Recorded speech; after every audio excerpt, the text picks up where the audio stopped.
Okay. Good to see everybody. Thanks for being here. And again, I really appreciate your coverage of our team and our student athletes telling the story about our 2025 season, and then also the individuals we have on the team and in the organization. We're excited at this point in the year, 2 games in, and having a chance to be 2-0. That's big for us. I think we're trending in the right direction in a lot of ways in all 3 phases, making progress. Excited to get conference play here, and obviously a lot of respect for the coaching staff at USC, and they've got really good players. Our guys are excited about having a chance to play in Ross 8 again, 3:30 kick, and a lot of excitement will be built around this game. We had a good start to the preparation this morning with our practice, and look forward to a really, really good week. I can answer questions now. When you took a second look at things, which parts of this team took a step forward against Southern Illinois? Yeah, on the line of scrimmage offensively, took a big step. I thought they did a nice job. And then once we got into the game, I felt like the play of the quarterback was really, really solid. And, I thought our runners ran the ball well. Tough yardage after contact, finishing the run the right way. And good to see the tight end show up in the throw game. And then on defense, was good to see some communication take over once we got some things worked out that we needed to in that area. Once we saw the picture a second time, it was communicated and then executed. You're pretty familiar with this quarterback. Just what ways is he going to challenge this defense? Yeah, he's Jaden is, you have relationships with all of guys you've had a chance to coach, and Jaden was our quarterback my first year at UNLV and led us to 9 wins, and just a wonderful young man, a great family, and was a lot of fun to coach. And he's had great success at USC. Looks like he's continued to develop his game, both throwing, reading defenses, running the complete way that quarterbacks do, and he can make every throw there is on the field. He's a tough runner, a great competitor, and I know that he will continue to have a really solid season playing. I hate to see him on the other side of the field. I hate anytime you're playing a former player. That's hard. Love him to death. We're connected forever. For both of us, I think if you would ask him the same thing, on Saturday for 4 hours, I'm trying to do everything I can to win the game. You're obviously very familiar with him, you and Mike both.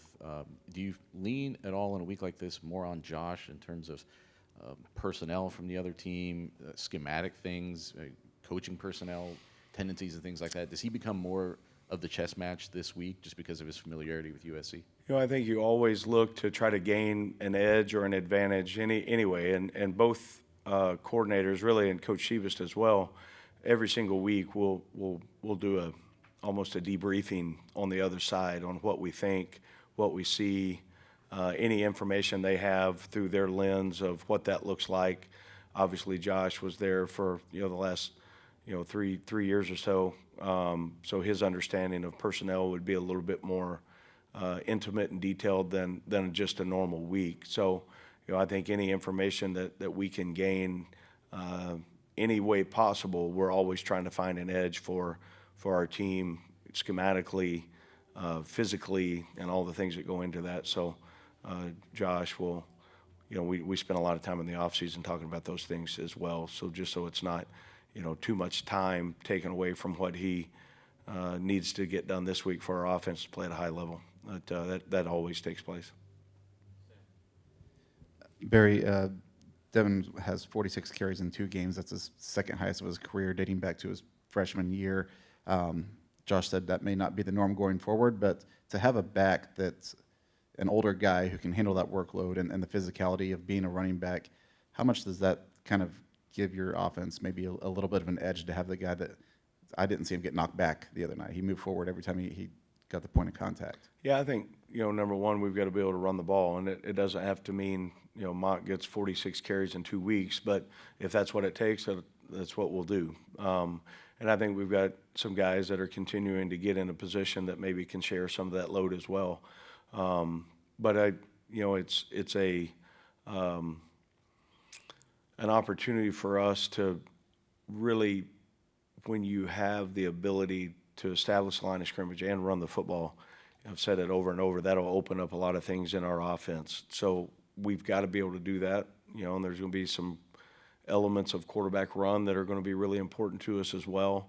There'll be some passing game on the perimeter that can almost equal, like an outside stretch as well as we continue to execute our offense. But we do trust Maccabee, and we trust him with the ball in his hands, and he continues to prove why he has earned that trust. I understand you didn't have any say in the schedule when you got here, but do you like the progression that it's been so far, where Southern Illinois seemed to be able to do some different things than Ball State, and now you elevate that to another level when you go into USC? Well, I think every week's so different, and it's a story within its own. So I don't know that I've really looked at from how this first 3 games, how it plays out from week to week, just in really the context of how we build the playbook or the theme of the week or the messaging of the week. We moved on pretty quickly from Ball State after the first game, and Southern Illinois after the second game. A couple hours after the game, that one was already over, and we were full steam ahead onto USC. So how it lays out schedule-wise, I know we've got this week and next week, and then we get a bye. I'm more looking at the long-term health of the season and the team, kind of where we're at through practice reps on what that looks like until we get the bye week, and I think we're right on track. So excited about the opportunity, and I am thankful that we got first 3 games at home, have a chance to play in Ross-Ade. I think it's a huge part of our advantage. Some of these guys from the last Big Ten championship team at Purdue are coming back this weekend. How important is it, when not only at Purdue, anywhere, I guess, really, to tap into that history with your guys and let them, kind of educate them about what this program is? Yeah, it's so important. The connective piece between former players and the current team. I want them all to feel welcome here, and I feel a very deep responsibility to get Purdue football back to winning ways for a number of reasons. When one of those reasons are the former players and the guys that walk around with the logo on their shirt, and the people that we represent so many things much bigger than ourselves, and former players is one of those pieces that I feel responsible to win games for, and excited to see the group back. Just like the last 2 weeks, we've had 2 honorary captains that were great players here, and then in the NFL, and then this week will be another group coming in, and excited to have a chance to spend some time with them. You talked after you gave Ethan the scholarship, or I guess he earned the scholarship in the spring, and now he's starting for you. And I'm sure that even with the scholarship, that doesn't guarantee anything beyond, now you don't have to pay for school. What has he done to elevate himself here even more so, I guess, as a leader and as a guy that came here as a walk-on and has just kind of earned his way to be where he is now? Yeah, a number of things that he continues to do, and it all really goes back to the centerpiece of being consistent. And you know exactly what you're going to get from him every single day, in workouts, in practice, in the meeting room. It's very consistent. He's got a very high standard for himself on how he feels like he needs to play the game. He's a smart football player. He's he's tough and physical, and again, I think he's a winner. Hey Barry, speak to the discipline of the team. Fewest penalties in the Big Ten, and just 1 turnover so far. Just talk to that aspect of the team through 2 weeks. Yeah, I think you look at our plan to win. That's part of it. We got to number one. It's football IQ, being a smart team. It's also, the hidden yardage within the game, either field position through the kick game or, the average starting position, how important that is, and penalties go into that as well. As long as we can keep that in our favor, we've got to start somehow creating takeaways on defense and the kicking game. Offensively, we still need to try to find a way to come out of each game with 0. But at the end of the year, if you can be the least penalized team and you're winning in the turnover margin and in field position, then you're going to be a winning football team. So that's all part of the process of what the winning plan looks like. And I think our guys understand that through, the education that we've provided on that. And then also, they've done a really good job executing those things. And we got to keep that in our favor. How is the health of the team? I think would be exactly about where we left off before Saturday's game. I think we've got a chance. So I'm going through. I think we've got a chance to get one or two of the guys back that were listed as out last week into practice situations this week. I don't know if they'll be cleared yet or not for the game, but we're in a really good spot right now. You can't say who? No. Is this a measuring stick game for you, Barry? Say it again. A measuring stick game? No, I mean it's to me it's obviously a big game, but they're all big. This is the next opportunity for us, and can we improve from week 1 to week 2? I think yes, we did in a lot of ways. Can we improve from game 2 to 3? That's the next measuring stick for us. And then Drew Brees, was he a guy? Did you talk to him while you were being interviewed? Have you met Drew Brees at all? Just any relationship with Drew Brees at all? Who we hear? I have. I did not talk to him during the interview process. No, I did talk to him the first day I was on campus. I had a number of phone calls, and he was one of them. Had a really good initial conversation. We followed up a couple of times. He's helped us some in recruiting, and then also you look at the respect factor that Drew Brees has around the world. How important it is for us at the quarterback position to play really well, to honor him. As all the other great quarterbacks that have played here. But, he and one of the guys that I coached years ago or was an assistant coach during his time, Chase Daniel, we're together with the Saints, so there's a more connective piece there. They live close by each other, present day. And so it's been an easy transition into our relationship. Has Jaden Maeva texted you at all? Have you communicated with him at all? No, I love him to death. I don't know that. I'll certainly have a chance to talk to him either before or after the game, and but I'm proud of him. Hate again that we're playing against each other, but that's the way of the world. So I hope he has a lot of success other than 4 hours on Saturday. Just one, your thoughts on, it looks like they're going to go down to a single portal opening in the spring as opposed to the two. Your thoughts on it and what it means for Purdue?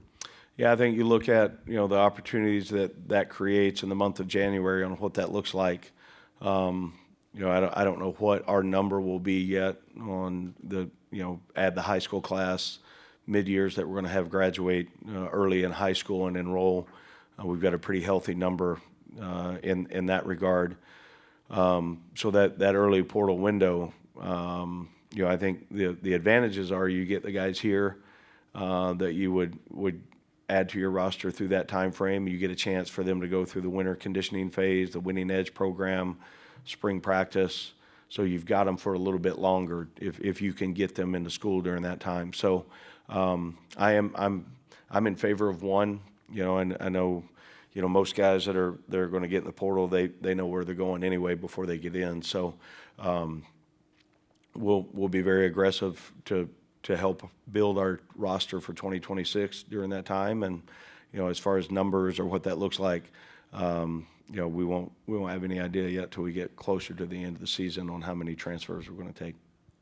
I just want to follow up on that because it would seem like the spring portal has been pretty advantageous, especially maybe if you're coming in first-time coach. It gives the players that are deciding what they want to do a chance to work with you guys, show you what they have. It gives you a chance to evaluate them. So I guess if you're in favor of one, what wins out over that as far as being better for the sport or better for coaches? I don't know what's better for the sport, but that's what the rule is going to be. It sounds like hasn't been stamped yet, but it sounds like it is. So I'm just taking the approach that's the best approach for us. So we're going to make it the best.